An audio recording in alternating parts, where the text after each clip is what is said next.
step up to whatever challenges lay ahead. Well, every day since, we've seen that to be true.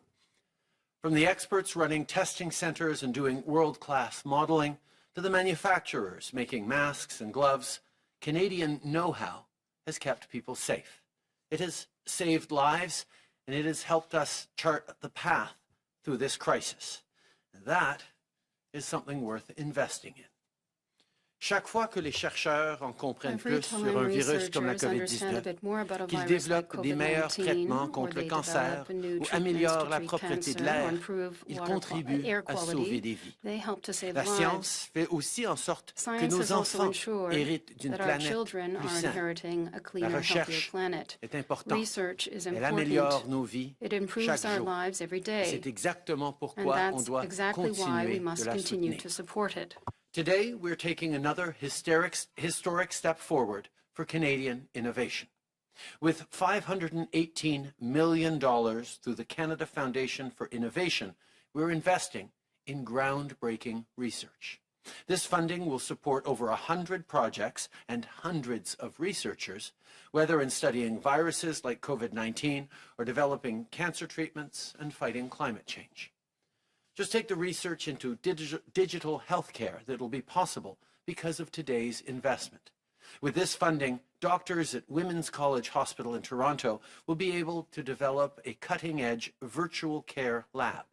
This will move us forward on getting everyone the healthcare they need, even if they can't leave their home. And after the year we've had, I think it's clear why that matters. Bien entendu, quand on parle d'innovation en ce moment, on pense tout de suite au vaccin. Dans le cadre de notre investissement sans précédent de $518 millions destinés à la recherche canadienne par le biais de la Fondation canadienne pour l'innovation, on stimule les efforts visant à fabriquer des vaccins au Canada. Par l'entremise du Fonds d'innovation, une équipe de chercheurs de CHU de Québec et de l'Université Laval travaille sur des moyens de continuer d'accélérer l'élaboration et l'essai de vaccins ici même au pays. Ce financement va appuyer ces travaux et ceux d'autres personnes à travers le pays. Canadian innovation is one of our best tools to beat this pandemic. That's why we've made historic investments in science and research to fight COVID-19. That's why, since 2015, we've funded domestic vaccine research, development, and manufacturing.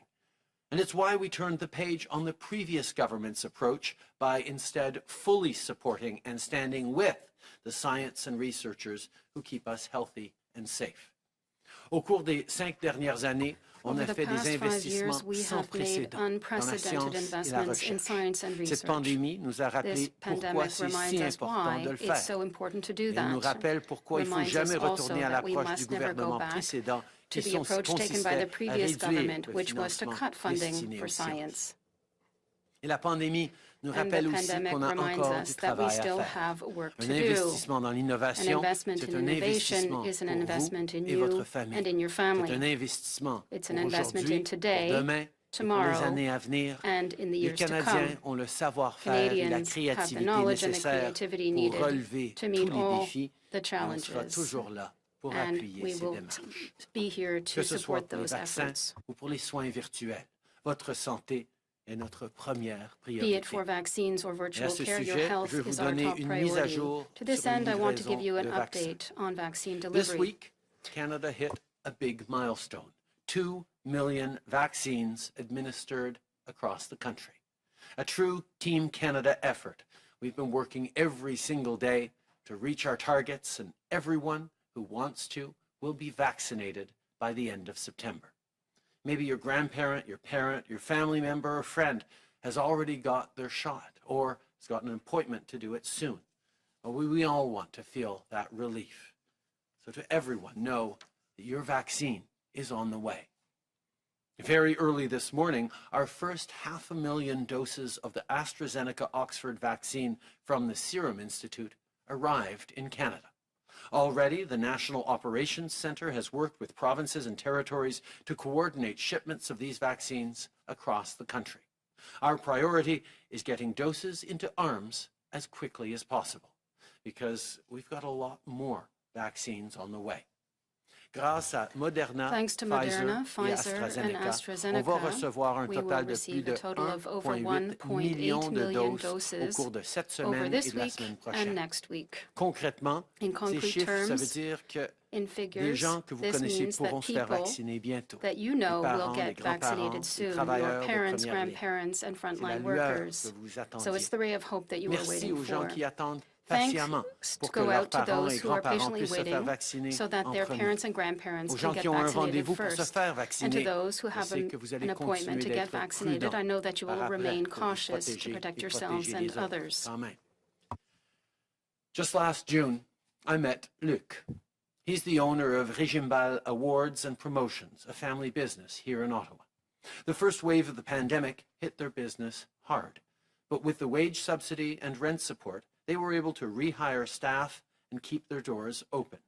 Well, 8 months later, and Luc's store is still going strong. In fact, they're even continuing to give back to the local fight against COVID-19 with their Stronger Together campaign.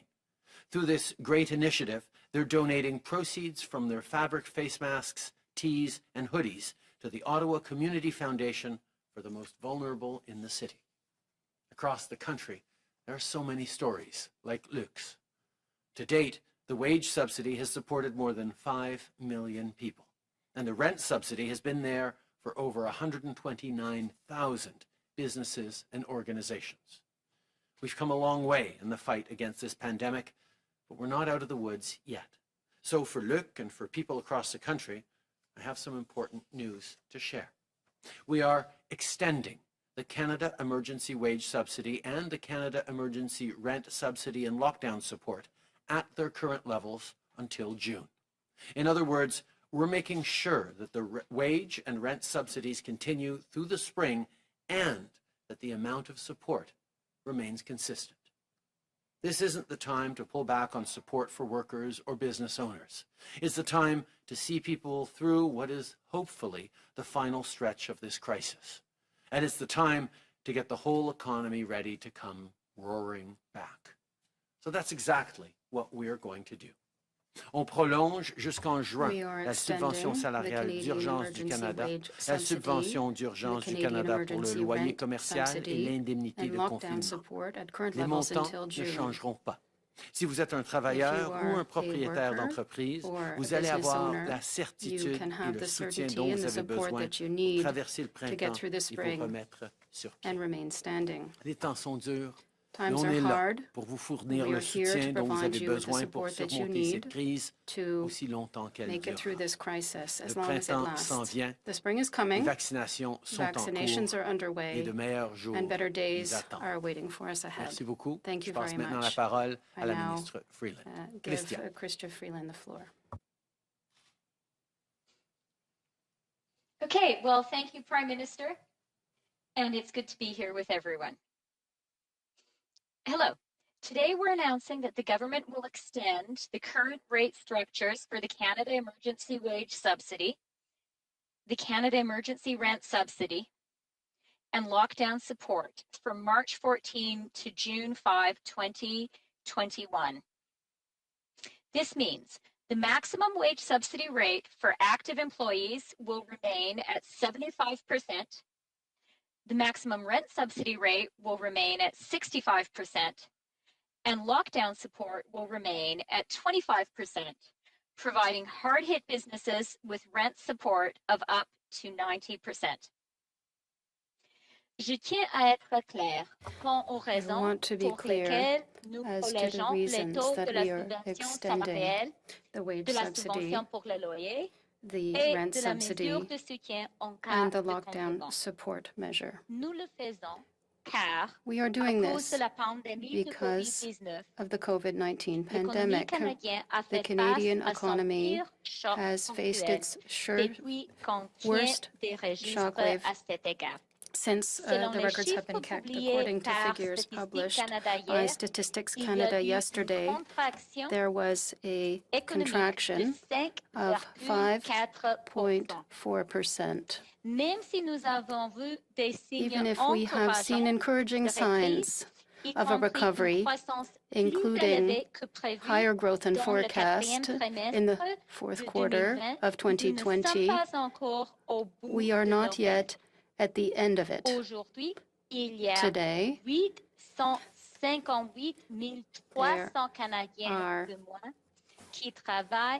there are 800,000 plus fewer Canadians working than at the beginning of the pandemic.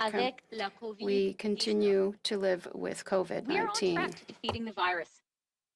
Vaccines are rolling out in ever greater quantities. This is good. There is light at the end of the tunnel.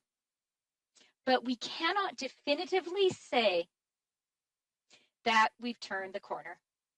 That means that public health lockdowns and the supports that sustain them must continue to be available to Canadians where and when they are needed. Now, I'm going to tackle this next point head on. I've been surprised to read some commentary suggesting that Canadians may be doing too well for their own good. Some have pointed to rising household disposable incomes in the first 9 months of last year as evidence that our government acted too swiftly and too effectively to support Canadians. I disagree.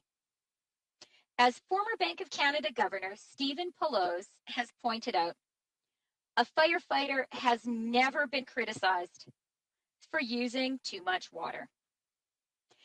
I think we must now add this caveat, unless it's by a conservative pundit in Canada. Now, let me be very clear. When COVID-19 struck, our government needed to step up quickly, decisively, to prevent Canadian families and Canadian businesses from falling off an economic cliff. And our government will continue to do whatever it takes for as long as it takes to help Canadians through this bleak time, to prevent economic scarring, and to invest in a way that allows us all to come roaring back after COVID-19. Canadians can count on us. Of course, we are constantly, carefully evaluating government spending, government debt, jobs numbers, and economic growth. We are prudent and we are responsible. But sometimes the greatest danger is not to act. And we understand that risk too. Our government is by no means alone in taking this approach. On the contrary, we are in the vanguard of a global response to this global crisis. The International Monetary Fund, in a recent report, explicitly lauded Canada's actions. Our response, the IMF said, and I quote, provided crucial support to the economy and the functioning of financial markets and helped protect lives and livelihoods. The IMF also warned Canada, and I quote, to avoid a premature withdrawal of policy support. Nous faisons exactement ce que nous devons faire exactly what we need to do sans précédent. In this unprecedented time, and that is to support Canadians. Nous allons continuer we will continue to do this work, this important work. And I will now give the floor to François Philippe. François Philippe, please. Merci, cher Christian, Thank you, dear Krista, for giving me the floor. Good morning, everyone. The pandemic has demonstrated the importance of scientific research in order to find solutions to real problems. Discoveries made in labs right here at home lead to a healthier, greener, and more prosperous world, as the Prime Minister said. That's why today's announcement of more than $500 million to support Canadian research through the Canada Foundation for Innovation is so important to all Canadians. Ce financement viendra en aide à This près funding d'un will millier de help chercheurs over 1,000 researchers and contribute to more than 100 projects across the country, be it for top cutting-edge lab equipment or creating crucial research databases. This investment will help our researchers across the country in concrete ways. Better cancer treatments or developing clean technologies, our Canadian researchers need these kinds of tools to turn their bold ideas into reality. This is both about leadership and excellence. And the way to bridge that gap is precisely to adequate funding. Our government is pleased to be contributing again to that effort. The benefits of investing in research infrastructure are countless. It creates spaces to train the next generation of STEM professionals, brings together scientists and entrepreneurs who can jumpstart innovation, and it helps Canada remain at the forefront of scientific discoveries. It is well known that we are a government that believes in science. Since 2016, we've invested over $10 billion in science, research, and the people who power it.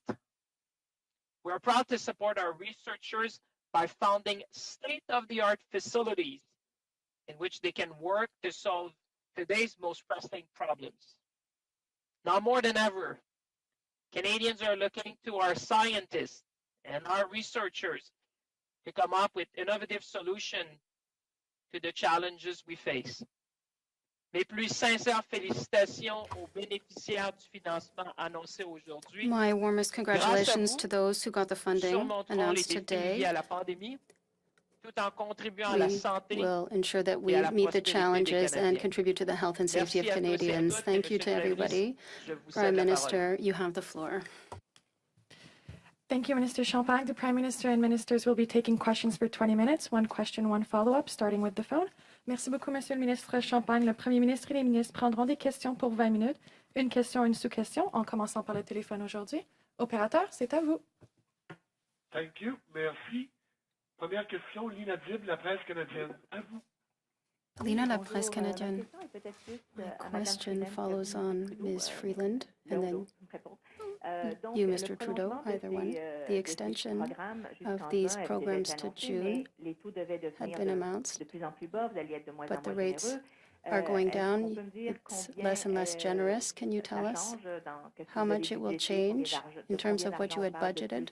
How much more money are we talking about for businesses than announced? Depuis les tout débuts, on a dit, Lina, qu'on allait être là pour les gens aussi longtemps que ça prenait, avec tout l'appui nécessaire. Et c'est exactement ce qu'on est en train de faire. Nous savons que, oui, on s'approche peut-être et probablement de la fin de cette phase de la pandémie. C'est une très bonne chose. Mais en même temps, il va falloir qu'on s'assure qu'on puisse relancer en force. Et c'est pour ça que je suis content de tourner vers Christia pour compléter la réponse. And that's why I'm pleased to turn the floor to Christia to complete the answer. Thank you, Prime Minister. Thank you, Lina. As I indicated, our approach is very cautious. We had already anticipated in the forecast that it might be necessary to do what we had announced today. So it had already been set out in all the figures that we had published in November. To be specific, we estimate that to March 13th, the cost of the rent program will be approximately $4.4 billion. And from March 14th to June 5th, the additional cost will be $2.1 billion. With regard to the wage subsidy, we estimate that the cost to March 13th will be approximately $83.53 billion. And from March 14th to June 5th, the additional cost will be approximately $13.9 billion. And I would add, only if these are programs where it will depend, in fact, on the situation that Canadian businesses face. The level of assistance will depend on business revenues. So we will spend less if the economy is stronger, and we will spend more if the economy is weaker and if businesses need further assistance. Thank you very much, Lena. Merci. En suivi, Lina? A follow-up? Yes. Oui, en suivi, évidemment, le budget fédéral approche. Obviously, the federal budget is approaching. The opposition parties are asking for some things, and we're hearing a more and more political and partisan rhetoric, particularly with regard to the economy. Mr. Trudeau, I'd like to hear a response to Mr. O'Toole, who said yesterday that you were trying to rethink the economy, and it wasn't time to do that at all. Rather, it was time to help keep all jobs in all the sectors, instead of picking winners and losers. D'abord, je pense que c'est important de constater qu'il y a des grandes différences de perspectives dans les différents partis politiques par rapport à comment on devrait relancer l'économie, comment on va se préparer pour les années à venir. Et c'est justement un débat extrêmement important dans lequel j'espère que tous les Canadiens vont être impliqués au cours des prochains mois, au cours de l'année qui vient. Parce que cette idée de rebâtir en mieux, c'est quelque chose qui nous touche tous. On ne peut pas nier que la pandémie a changé nos comportements, a affecté la façon qu'on se voit dans un an, dans 10 ans. Et nous devons de prendre l'opportunité aussi, la responsabilité qui nous est offerte par cette pandémie pour mieux préparer pour l'avenir. Et ce n'est pas juste en investissant dans la science, par exemple, c'est en reconnaissant que les personnes qui étaient déjà vulnérables avant la pandémie le sont encore plus avec cette pandémie. Donc, le choix que nous avons fait en tant que gouvernement d'aider les plus vulnérables massivement, de comprendre qu'en offrant plus d'aide à ceux qui en ont vraiment besoin, ce n'est pas juste un argument moral, c'est un argument pour créer une économie plus forte dans les années à venir. C'est les valeurs qui sont sous-jacentes à tout ce qu'on est en train de faire en tant que gouvernement, pas parce qu'on a juste une approche morale, mais parce qu'on comprend qu'une économie forte dépend de la participation de tout le monde. Or, comme M. O'Toole l'a dit, comme les politiciens conservateurs le disent, il trouve que nous avons agi de façon trop rapide et trop généreuse pour aider les Canadiens. Mais notre compréhension, c'est qu'en aidant les gens maintenant, on assure une meilleure croissance pour tout le monde dans les mois à venir et les années à venir. Les conservateurs ne sont pas d'accord avec cette approche et ce sera à eux de faire cet argument. Mais comme j'ai dit, la promesse que j'ai faite dès le début, c'est d'être là pour les gens aussi longtemps que ça prendra, avec tous les montants nécessaires, parce que c'est la bonne chose à faire et pour les gens et aussi pour l'économie canadienne. Thank you, Prime Minister. Operator, next question on the phone. Thank you. Merci. Next question, Ryan Tumulty, National Post. Line open. Yeah, good morning, sir. President Biden yesterday said that he expects his country will have enough vaccine to inoculate all its citizens by the end of May. You said that you expect that milestone to be reached here by September. Do you worry about the American economy potentially being able to open much sooner than the Canadian economy and the impact that'll have on businesses here?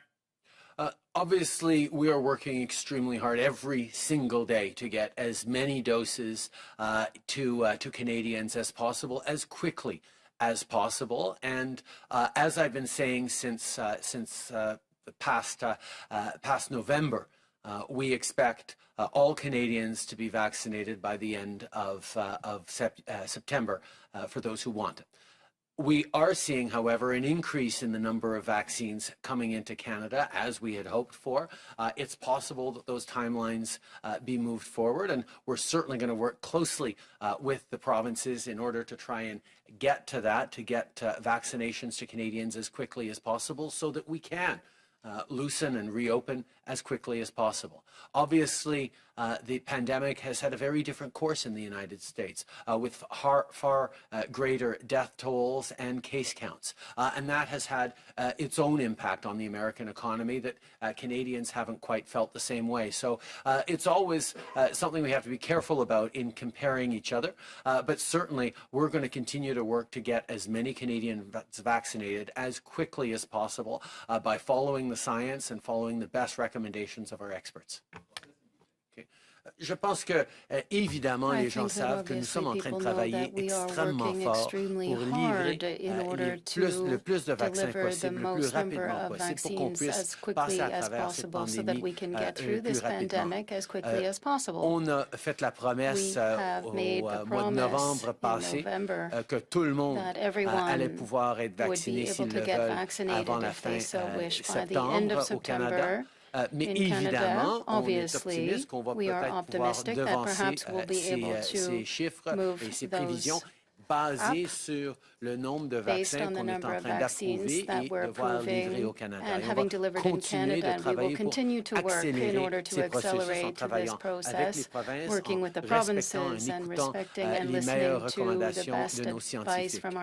Effectivement, sur certaines mesures, les États-Unis ont de l'avance sur nous, mais on sait aussi que les États-Unis ont eu une pandémie beaucoup plus grave que nous, avec plus de décès, avec plus de cas per capita qu'on a eu au Canada. Donc, il faut toujours faire attention en comparant les expériences dans les différents pays, mais reste quand même que la priorité de ce gouvernement, c'est de faire venir le plus grand nombre de vaccins possible, le plus rapidement possible. Yeah, sir, I totally understand what you're saying about the disparate death tolls between the U.S. and Canada. Obviously, they've had a much worse pandemic, but that won't change the fact that by summer, their businesses will be able to reopen, their tourism sector will be able to come back to life. That could have a dramatic economic difference between where Canada and the U.S. is.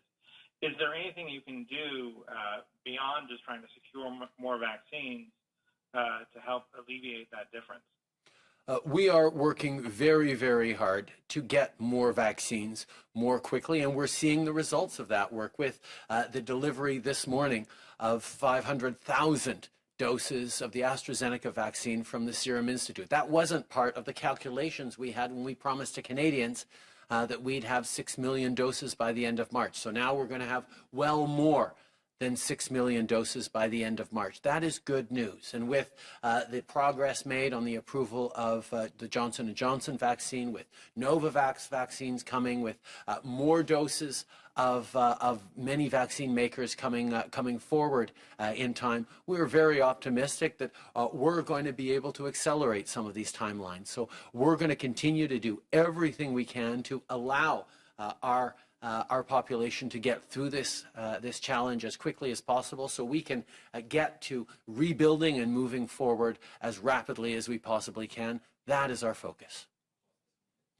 Okay. Nous savons qu'on est tous pressés pour passer à travers le plus rapidement possible. Et donc, nous allons travailler avec les provinces, avec les territoires, avec les partenaires, avec les compagnies de vaccins, avec les experts pour le faire le plus rapidement possible de façon sécuritaire. En même temps, on a eu des bonnes nouvelles aujourd'hui avec 500 000 doses qu'on n'avait pas prévu recevoir, qu'on reçoit du Serum Institute pour l'AstraZeneca. Donc, on sait que déjà, ce qu'on avait promis d'avoir 6 millions de doses pour la fin mars, on va l'avoir dépassé de plusieurs centaines de milliers de doses. Et au printemps, on va avoir des dizaines de millions de doses de vaccins à livrer aux Canadiens. Donc, on a de l'espoir qu'on va pouvoir accélérer le processus de réouverture, mais à chaque étape, on va mettre d'abord et We avant are tout les going to critères de first and santé publique. foremost Parce que de ensure that we follow trop public health rapidement pourrait criteria. avoir des conséquences If we open encore too pires quickly, pour we could have l'économie worse que consequences for the d'attendre un Canadian petit peu economy than pour waiting que a ce little soit bit plus longer to sécuritaire. ensure Et c'est toujours that it's safer. cette attention-là et cet équilibre-là que We nous have to allons ensure this chercher. balance, and that's what we will do. Merci. Opérateur, dernière question au téléphone avant de passer dans la salle. Thank you. Final Merci. question. Next question, Justin Ling, freelance. Line open. Good morning, Prime Minister. Obviously, in 2019, your government instituted changes to how federal inmates are placed in isolation. You claimed that you were putting an end to solitary confinement in keeping with several court rulings calling it unconstitutional. A new report from last month concluded that that didn't happen, that fully a quarter of all federal inmates going into these cells were still being held under the definition of solitary confinement, and fully 10% met the definition of torture.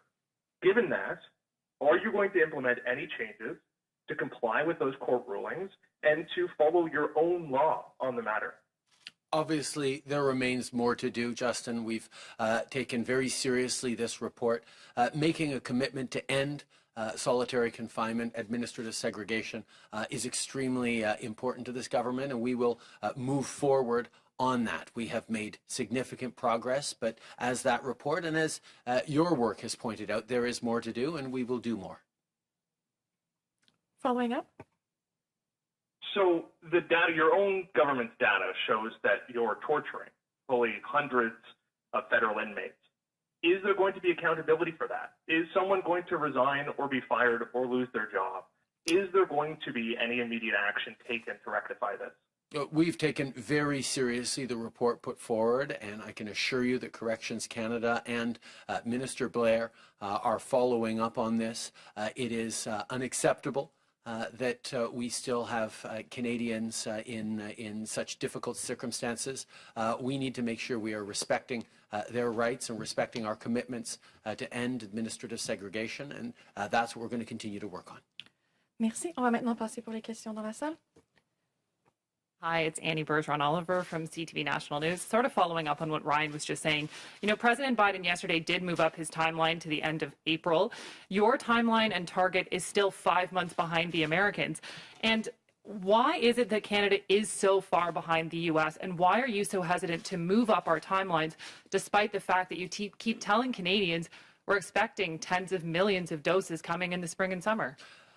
Every step of the way, we've seen that these are new vaccines with new manufacturing processes, with new approval processes. And as we move forward, we've had to listen to and respect the best experts and the best science around how to keep Canadians safe. We know that getting more vaccines into more Canadians more quickly is the goal we have. We need to make sure we're doing it safely.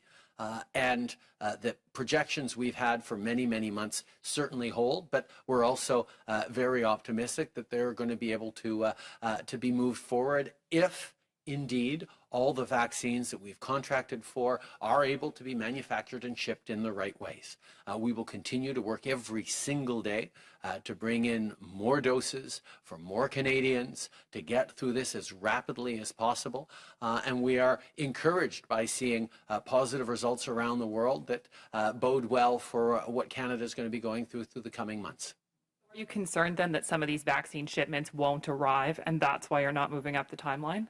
I think we've seen from the very beginning disruptions around upgrading of the Pfizer plant in Belgium has demonstrated that there were little delays for a few weeks in getting as many as we'd like, although we are now fully back on track and even ahead of schedule in terms of where we were hoping to be for the end of March. We've seen challenges around supply chains with Moderna that had to get worked through. These are new processes for new vaccines that are being manufactured in the millions and even in billions in order to cover all of everyone on Earth. These will be facing continued challenges, which is one of the reasons why we made such a deliberate effort to sign more deals with more different companies than many of our fellow countries, in order to be able to assure that regardless of disruptions or challenges or some vaccines not working out at all, we would be able to get Canadians vaccinated as quickly as possible. And that is what we continue to be focused on. Nous savions depuis le début que ça allait être des nouveaux vaccins avec des nouveaux processus. C'est pour ça qu'on a fait le choix en tant que gouvernement de négocier plus de contrats avec plus de différentes compagnies que la plupart de nos pays homologues pour avoir un potentiel de plus de doses par Canadien que pour n'importe quel autre pays dans le monde. À cause de ça, nous sommes confiants que s'il y a des délais ou s'il y a des vaccins qui finissent par ne pas fonctionner du tout, nous allons quand même pouvoir vacciner les Canadiens rapidement et passer à travers de cette pandémie. Mais nous allons continuer évidemment pour accélérer les processus pour recevoir plus de vaccins parce que nous savons que c'est la façon que l'on va passer à travers le plus rapidement possible. Hi, Prime Minister Tom Parry with CBC. BC and other provinces are now talking about putting a 4-month window between the first and second doses of these vaccines. I'm wondering if that changes your timeline in any way. Do you see a scenario where most, if not all, Canadians might be vaccinated, say, by summer? And just on the U.S. Timeline, if the United States does reach its goal, do you see them loosening up their grip on their own supply, maybe allowing some vaccines to flow to Canada once they've got enough vaccines for their own population? Those are excellent questions, Tom. It's something we're monitoring very, very closely. The federal government job has, from the beginning, been to get as many vaccines that are safe and effective to Canadians as possible. And we signed the contracts, we're paying for the vaccines, we're bringing them in, and then we're working with obviously public health experts, the National Advisory Council on Immunization, working with provinces and chief medical officers across the country in order to deliver those vaccines to Canadians in the most rapid and most effective way to keep people safe to get through this pandemic quickly. Obviously, we're seeing some of the science shift, some proposals put forward, which are very, very interesting, which could result in rapider timelines, but every step of the way we're going to be informed by the experts, by science, by the recommendations on the best way to protect Canadians, particularly vulnerable Canadians, and the best way to get through this as quickly as possible. It's possible those timelines move forward, but we're going to base those decisions on the science. The U.S., though, do you see the U.S. opening up? In my conversations with President Biden, it was very clear that they understand that, like us, we know that you don't get through this pandemic anywhere, not fully, until you get through it everywhere. So like most countries around the world, they are prioritizing their own populations, but they are also, by stepping up on the COVAX facility internationally, by looking at how they can be helpful around the world, very open to helping out other countries, and those conversations will continue. Quand j'ai parlé avec le président de la vaccination et de nos responsabilités d'en finir avec ce virus, pas juste chez nous, mais partout dans le monde, il a tout à fait compris le besoin et a démontré qu'il comprend le besoin d'investir dans COVAX, dans des vaccins pour la planète. Nous allons travailler ensemble. Évidemment, la priorité pour tout pays demeure vacciner ses propres citoyens, mais nous avons aussi du travail à faire ensemble pour passer à travers. Et nous allons continuer dans nos conversations. Monsieur Trudeau, j'aimerais vous entendre sur la question de... Vous dites que vous êtes optimiste, à savoir qu'on pourrait peut-être devancer cet objectif de septembre à plus tôt. Là-dessus, ou plus précis, est-ce que vous voyez un scénario, par exemple, où au début de l'été, tous les Canadiens qui le souhaitent seraient vaccinés? Et pensez-vous que les provinces ont la capacité, la logistique en ce moment pour être capables d'amener cet effort-là aussi rapidement?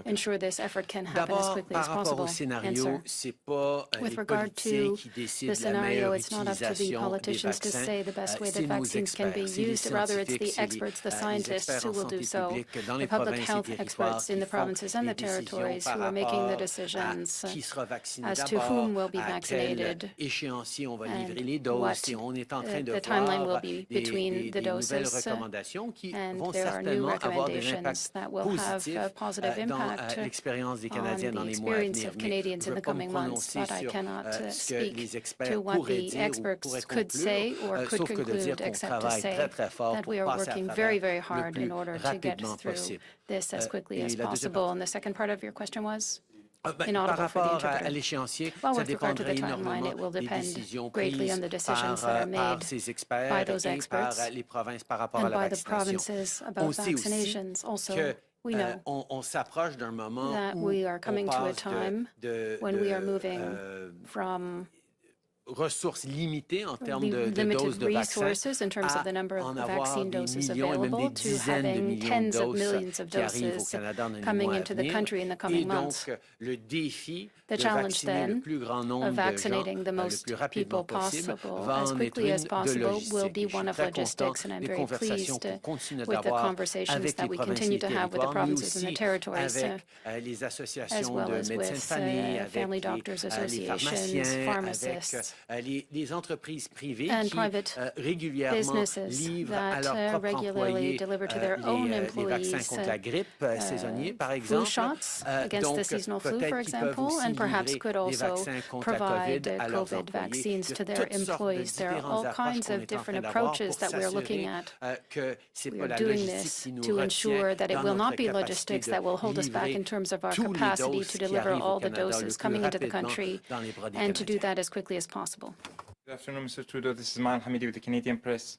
Amnesty International Canada and others are calling on you to intervene with France and put an end to the persecution of Ottawa sociologist Hassan Diab, saying he is a clearly innocent and mere scapegoat in a decade-old bombing. Now, given your June 2018 comment when you said that what had happened to him, to Mr. Diab, should never have happened to him and should never happen again, will you or one of your ministers intervene with the French authorities regarding this? We have continued to engage with officials in France on this case, and we will continue to. It has been a priority for us to make sure that we're standing up for our citizens all around the world with countries that are challenging, but also with our allies, and those conversations will continue. Prime Minister Michael Couture with Global National. This morning, China's ambassador to Canada told Canadian reporters that allegations of genocide of the Uyghurs are, quote, the lies of the century. What do you make of that?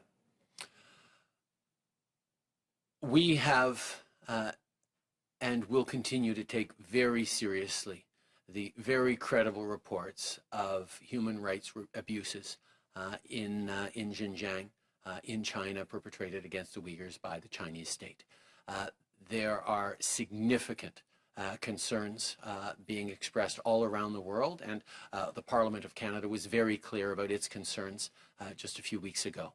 We have committed to work with our allies internationally on both getting clear answers and holding to account those responsible with possible consequences that the world can bring forward. But this is something that is much better done on a multilateral basis. Over the past many years, including a couple of occasions directly to Chinese leadership, we have expressed our deep concern for the situation facing the Uyghurs, and we will continue to do that alongside our allies to make sure that we are actually having an impact on what's happening to that community. Ça fait plusieurs années que nous nous préoccupons de façon profonde de la situation for a number of years about the situation of the Uyghurs in Xinjiang. Nous sommes très préoccupés We are very par les abus by reported abuses of human rights abuses by the Chinese government against that community. We have directly raised this issue with Chinese leadership. We are working with our partners and allies across the world in order to get better answers as to what is happening, but also to coordinate